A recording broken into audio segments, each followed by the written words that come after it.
बच्चों, कैसे हैं आप सभी? आई होप आप सभी बहुत अच्छे से होंगे। बच्चों, क्लास की शुरुआत करते हैं। चैप्टर है हमारा theme B, tapestry of the past, India, that is Bharat.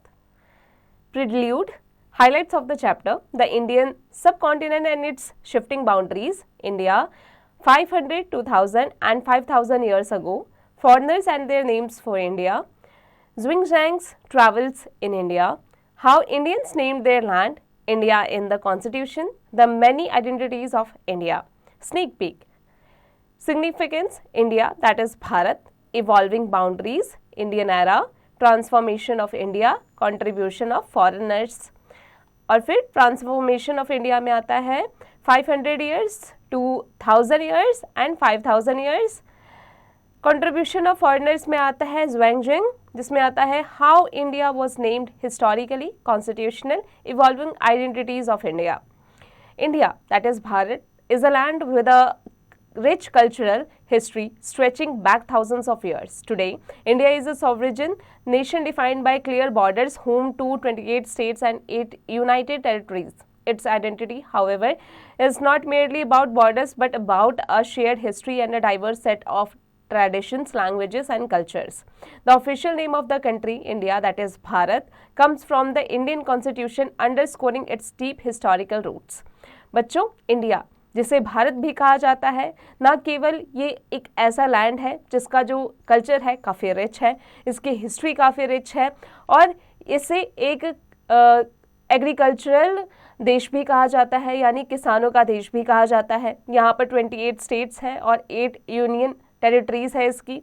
इसे आइडेंटिफाई किया जाता है ना केवल इसके बॉर्डर से, बट इसका जो पुराना हिस्ट्री रहा है, इसका जो डाइवर्स ट्रेडिशन रहा है, लैंग्वेजेस रही है और कल्चर्स रहे हैं, इसकी वजह से इंडिया पूरे विश्व में विख्यात है। But how did we arrive at this time? India has been known by many names throughout history, each reflecting a different aspect of its diverse and ancient civilization. बच्चों, इंडिया जो है अपनी हिस्ट्री में बहुत सारे नामों से जाना जाता है। एंशियंट अपने डाइवर्स और एंशियंट सिविलाइजेशन से जाना जाता है। From the ancient text to accounts by foreign travellers, this chapter delves into how India's identify, how it has evolved, how the world has viewed this subcontinent over the centuries and what it means for us today. The Indian subcontinent, which includes today's India, Pakistan, Bangladesh, Nepal, Bhutan and parts of Afghanistan, has been a land of shifting boundaries. At different points in history, empires rose and fell, leading to the emergence of new borders and names for their regions within. Ancient Indian texts, inscriptions and foreign accounts provide a wealth of information about how the land was perceived by its people and outsiders. The names given to India reflect not only its geography but also its cultural and spiritual significance. बच्चों, history में India को कई नामों से बुलाया जाता था, पुकारा जाता था, फिर चाहे वो फॉरेनर्स के द्वारा हो या इंडियन जो एंशियंट टेक्स्ट है उनके द्वारा हो, इंस्क्रिप्शंस के द्वारा हो। तो बच्चों, जो नाम है जो कि इंडिया को रिफ्लेक्ट करता है, न केवल उसकी ज्योग्राफी की वजह से बल्कि कल्चरल और स्पिरिचुअल सिग्निफिकेंस की वजह से भी। The Vedas refer to the land as Sapta Sindhava, meaning the land of 7 rivers, referring to the Indus and its tributaries. Today's India. India as we know it today came into existence after gaining independence in 1947. It is a land defined by district borders flanked by countries such as China, Pakistan, Bangladesh, Nepal and Bhutan. It is home to a wide variety of geographical features, from the towering Himalayas in the north to the Indian ocean in the south. बच्चों, India जो है वो कब existence में आया था? अगर आज के इंडिया की बात की जाए तो 1947 में जब इंडिया को आज़ादी मिली थी, तब से लेकर आज तक का जो इंडिया है उसे हम जानते हैं। इंडिया जो है अपने जो बॉर्डर्स हैं उससे भी जाना जाता है, जिसके बॉर्डर्स में कौन कौन से आते हैं? चाइना, पाकिस्तान, बांग्लादेश, नेपाल और भूटान। इंडिया केवल एक वाइड वैरायटी नहीं है, एक सिर्फ कल्चरल देश नहीं है, बल्कि इसमें जो wide variety of geographical features भी है। यहाँ पर हिमालयाज़ है जो कि नॉर्थ में है, इंडियन ओशियन है जो कि साउथ में है। India is also the world's largest democracy and its states are based on linguistic and cultural identities, reflecting its diversity. Each state has its own government, while the union territories are governed direct by the central government. बच्चों, India में जितने भी states हैं सबकी अपनी एक सरकार है। The Constitution of India, which came into force on January 26, 1950, formalized this structure. बच्चों इस स्ट्रक्चर को कब फॉर्मलाइज किया गया था? 26 जनवरी 1950 को, जब इंडिया का जो कॉन्स्टिट्यूशन है उसे लागू किया गया था। रिसर्च जंक्शन, आगे बढ़ने से पहले आ जाते हैं रिसर्च जंक्शन पर। Search and create a detailed travelogue of India where you explore 5 ancient places mentioned in the chapter, include historical facts, cultural significance and modern relevance of each place. Enhance your work with research or traditions, architecture and stories associated with these locations. इसकी practice खुद से कीजिएगा। India 500, 2000 and 5000 years ago. India's present identity is a result of a long and dynamic history. 500 years ago, the Indian subcontinent was fragmented into various kingdoms, including the Mughal empires in the north and the Vijayanagara empire in the south. बच्चों India जो है उसकी जो present identity है वो इसका जो history रहा है, जो कि एक डायनामिक हिस्ट्री रहा है, एक लॉन्ग हिस्ट्री रही है, उसकी वजह से है। At that time the country was a hub of trade, culture and scholarship. The rulers and people of these kingdom spoke many different languages and follow different religions yet shared common bonds of tradition and history. बच्चों 500 साल पहले जो Indian सब continent है उसमें कई सारे kingdoms होते थे, जिसमें मुगल एम्पायर होता था जो कि नॉर्थ में होता था, और विजयनगरा होता था एम्पायर जो कि साउथ में होता था। इस टाइम पर इंडिया जो है यानी जो ये कंट्री है वो हब था ट्रेड का, कल्चर का, स्कॉलरशिप का। यहाँ के जो रूलर्स थे और किंगडम के जो पीपल होते थे वो कई सारे डिफरेंट लैंग्वेजेस बोलते थे और कई सारे रिलीजन्स को भी फॉलो करते थे। 2000 years ago, during the early Common Era, India was known for its advanced civilizations such as the Gupta and Maurya empires. और 2000 साल पहले की अगर हम बात की करें तो इंडिया जो है एक कॉमन एरा था जो कि जाना जाता था अपने एडवांस्ड सिविलाइजेशंस की वजह से, जिसमें गुप्ता मौर्य एम्पायर्स था। The Maurya ruler Ashoka left behind inscriptions that still exist today, many of which refer to India as Jambuddhiva. During this period, Buddhism and Hinduism spread widely across the subcontinent, and India's intellectual achievements in areas such as mathematics and philosophy were unmatched.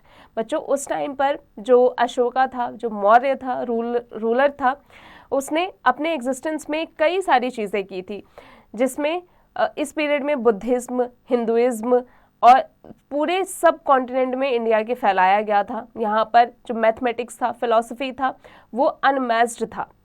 5000 years ago, India was home to one of the world's earliest urban civilizations, the Indus Valley and civilization. The people of the Indus Valley built well-planned cities like Harappa and Mohenjo-daro, known for their advancement architecture and system of governments. Trade routes connected the subcontinent with the distant lands, and its people had developed a complex social structure. India's connection to the river Indus was so significant as it was the basis for one of the earliest names of the subcontinent. Foreigners and their names for India. Throughout history, the subcontinent has been referred to by various names, many of which reflect its vastness and diversity. Foreign travelers and conquerors gave the land different names, often based on their own languages and interpretations. The in name India itself is foreign in origin. बच्चों India जो है ये already एक foreigners द्वारा, foreign origin के द्वारा दिया गया एक नाम है। The first outsiders to refer the subcontinent as Hindu were the Persians during the time of their emperor Darius I in the 6th century BCE. This name was based on the Sanskrit word Sindhu, which referred to the Indus river. बच्चों हिंदू जो है वो दिया गया था, किसने दिया था? ये रेफर किया गया था एक पर्शियन के द्वारा एम्पीरियर दारियस 1 6th सेंचुरी BCE के टाइम पर। ये नेम बेस्ड था संस्कृत वर्ड सिंधु पर। बाद में इसे इंदस रिवर के ऊपर ये रेफर किया गया था। The Greek who followed the Persian call the region Indoi और Indica, from which the modern name India is derived. और ग्रीक्स जो थे वो फॉलो करते थे पर्शियंस को, जिसमें कहा इंदोई और इंदिका कहा जाता था, और बाद में इसे मॉडर्न नाम दिया गया India. The Chinese who had a deep culture exchange with India referred to the land as Indu और इंदू।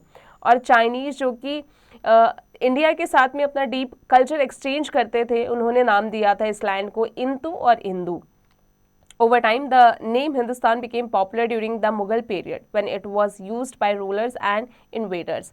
और उसके बाद में हिंदुस्तान काफ़ी पॉपुलर हुआ, जैसे नाम दिया गया था मुगल पीरियड के टाइम पर उनके रूलर्स द्वारा.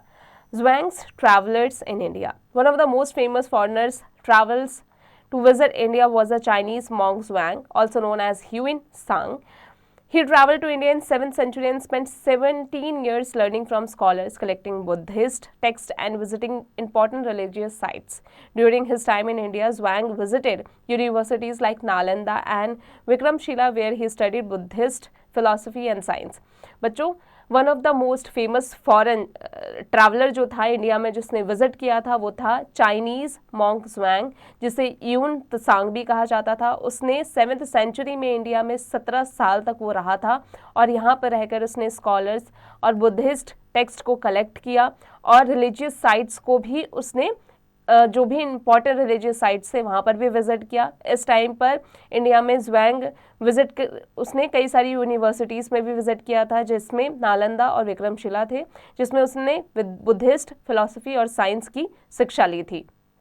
When Zhuang returned to China, he translated many of the Buddhist manuscripts he had collected into Chinese, spreading Indian knowledge and culture far and wide. His writings offer valuable insights into life and ancient India and its rich intellectual traditions. Knowledge Junction.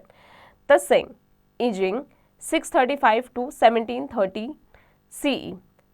Ising, a Chinese Buddhist monk, traveled to India in 671 CE to study Buddhism. He spent over 10 years at Nalanda and Tampralipiti translating Buddhist texts into Chinese. How Indians named their land.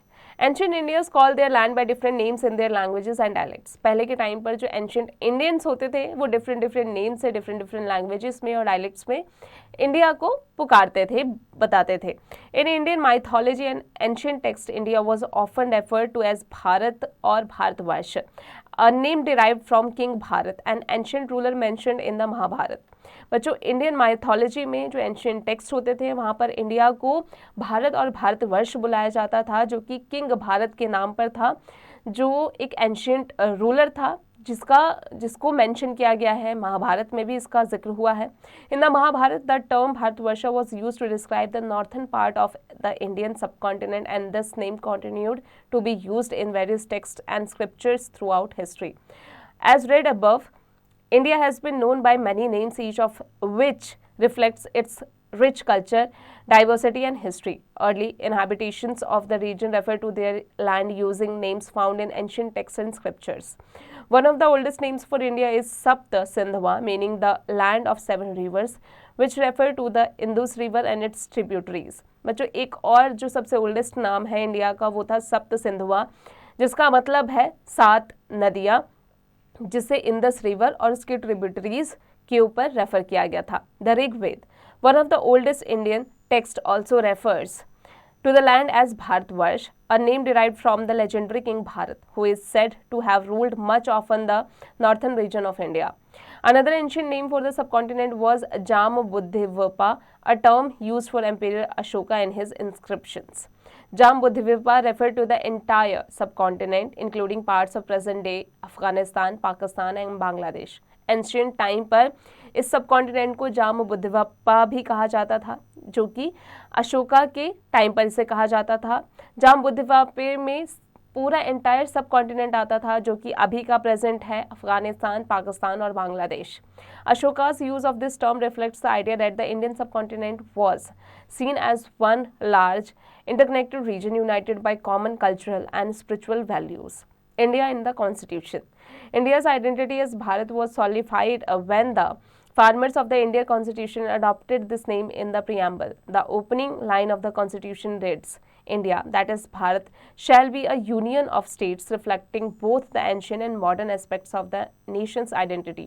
India को identify किया गया भारत के रूप में तब जब Indian constitution ने इसे अडॉप्ट किया था और अपने प्रियम्बल में इसके ओपनिंग में ही लिखा था India's that is Bharat shall be a union of states. ये दोनों ही एंशियंट और मॉडर्न एस्पेक्ट को नेशंस को आइडेंटिफाई कर रहा है. While Bharat has deep historical roots, the name Hindustan became popular during the medieval period, particularly under the Mughal ruler. This name was used by Persian speakers, invaders, and rulers to describe the land and its people. Today, both Bharat and India are used interchangeably to describe the country. और अब के scenario में देखा जाए तो भारत और India दोनों का ही इस्तेमाल किया जा रहा है. Although Bharat holds a special place in hearts of many Indians, symbolizing their connection to the land's ancient heritage. हालांकि भारत जो है वो एक स्पेशल प्लेस रखता है हर एक इंडियन के दिल में, क्योंकि ये सबसे एंशियंट नेम है. The many identities of India. India's identity is a reflection of its long and varied history. The land we call India today has been known by many names, each representing a different aspects of its civilization. Whether it was Jambudvipa, Bharatvarsha or Hindustan, the subcontinent has always been a center of culture, spiritual and intellectual activity. आज India को चाहे हम कुछ भी बोले, India अपनी history की वजह से जाना जाता है. आज इंडिया को हम रिप्रेजेंट कर रहे हैं डिफरेंट एस्पेक्ट्स में, जिसमें सिविलाइजेशन भी एक है. चाहे इंडिया को हम जाम्बुद्वीपा, भारतवर्ष और हिंदुस्तान कहे, लेकिन ये कॉन्टिनेंट सब कॉन्टिनेंट जो है वो अपने सेंटर जो है इसका वो किसकी वजह से है, इसके कल्चर की वजह से, स्पिरिचुअल की वजह से और इंटेलेक्चुअल एक्टिविटी की वजह से. As we explore the history of these names, we realise that India has always been more than just a geographical entity. It is an idea, a civilisation and a way of life. Today, as we look at the map of modern India, we see the legacy of its ancient past and the enduring values that continue to shape its future. अब आते हैं grasp and ज्ञान पे. This chapter teaches us to embrace his diversity and respect different cultures. India's rich history shows how learning from others strengthens unity and builds a more harmonious society. जो ये chapter हमें क्या सिखाता है कि हम अपने जो हमारी डाइवर्सिटी है उसको रिस्पेक्ट करें, उसको इज्जत दें, मान सम्मान दें हम अपने देश का, और हम उसका सिर हमेशा गर्व से ऊंचा रहे, हम इसकी कामना करते हैं. अब आते हैं रिसर्च जंक्शन पर. On an outline map of India mark the following: Indus River and its tributaries, Indus Valley Civilization, Harappa and Mohenjo-daro Indus Valley cities, Patliputra, center of Maurya Empire under Ashoka, Nalanda and Vikramshila, ancient universities visited by Zhuang, Delhi, prominent city during the Mughal Empire. इसकी practice खुद से कीजिएगा. Terms to learn: Sapta Sindhva, land of 7 rivers in ancient times as described in Rig Veda. Mythology, a collection of traditional stories about gods and cultural beliefs. Constitution, a framework of rulers defining a government structures and citizens' rights. Jambudvipa, ancient names for Indian subcontinent. अब आते हैं let's recapitulate पर. The Indian Constitution recognizes India as India, that is Bharat, connected to the nation to its ancient roots. India has been called by many names such as Bharatvarsha, Sapta Sindhva and Jambudvipa throughout history. Ancient texts like the Rig Veda refer to the land of India as a place of cultural and spiritual importance. Persians and Greeks contributed to the name India by adapting the Sanskrit word Sindhu for the Indus River. The Indian subcontinent has been shifting boundaries from the Indus Valley civilization to various empires like the Mauryas and Mughals. Around 500 years ago, India was divided into kingdoms like the Mughal Empire in the northern and Vijayanagara in the south. During the early Common Era, India was home to advanced civilizations like the Mauryas and Guptas, known for their cultural achievements. India's Indus Valley civilization, with cities of Harappa and Mohenjo-daro, was known for its urban planning and trade networks. The Chinese traveler Zhuang visited India in the 7th century, learning and documenting the rich culture and Buddhist heritage. After independence, India's constitution formalized its structure as a union of states, reflecting its rich diversity. बच्चों अब आ जाते हैं इसके assessment junction पर. बच्चों I hope आज की class में हमने जो भी पढ़ा आपको अच्छे से समझ में आ गया होगा. अब आप इसकी एक्सरसाइज की प्रैक्टिस खुद से कीजिएगा.